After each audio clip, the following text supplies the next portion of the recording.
In this presentation, I'll be examining some early theories and concepts that we've learned so far in class.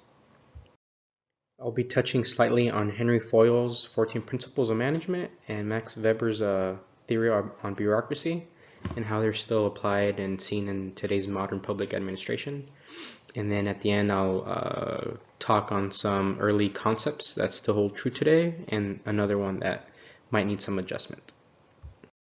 So here you can see a screenshot I took of from the City Riverside website of the different departments that they have for all the different services that they provide for their citizens. So here you can see a clear division of labor. Riverside is a large city, so they provide a lot of different services to their customers, and each department specializes in a specific product that they deliver to their citizens. Here we can see their city organizational chart. You have clear figures of authority, your managers. You have your city manager, and below them you have your assistant city managers. The different managers for each of the departments, they respond or they communicate directly with their assistant city managers that they're in line with. And again, just an example of clear division of labor and hierarchy of command at a public administration level. And examples on some of the 14 principles of Henry Foyle. Here on this slide, I'm going to focus on Max Weber's theory on bureaucracy and why it's still important today. As organizations get bigger and the different services that they provide become more complex, it's important to have a very structured organization in place where everybody's accountable to somebody with clear guidelines and rules. So for this example, I thought it'd be good to drive home the message on why Max Weber's bureaucracy still holds true today. And I'm going to use my example where I currently work at, and we're going to follow the chain of command all the way from the top all the way down to my current position in the district.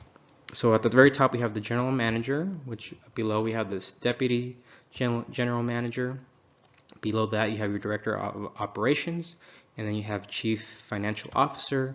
Underneath the chief financial officer, he's in charge of the different departments dealing with human resources, finance, administration, customer service.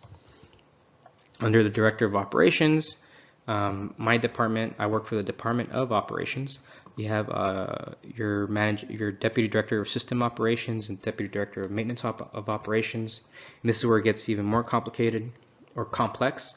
Within the Department of Operations, you have 8 different departments that each specializes in a specific service.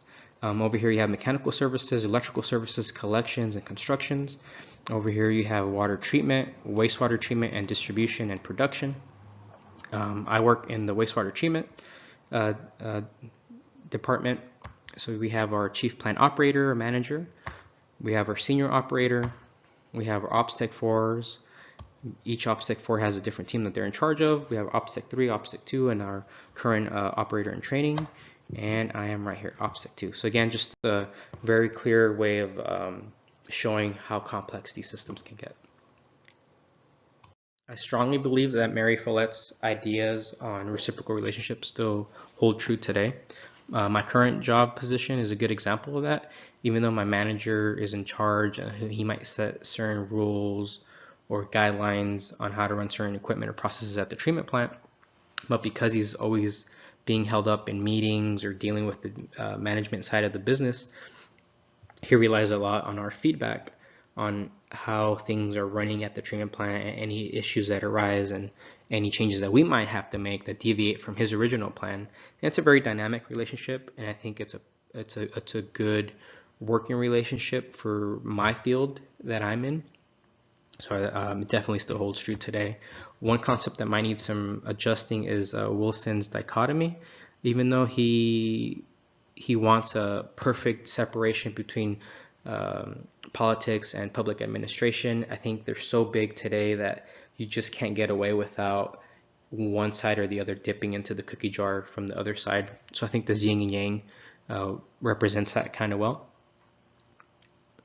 We can clearly see Foyle and Weber's theories still being implemented today in public administrations.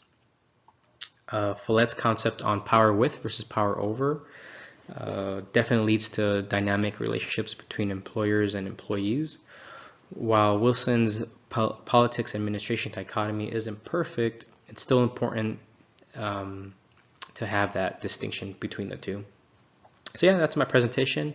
Hope you guys enjoyed it, and I can't wait to see the rest of you guys as well.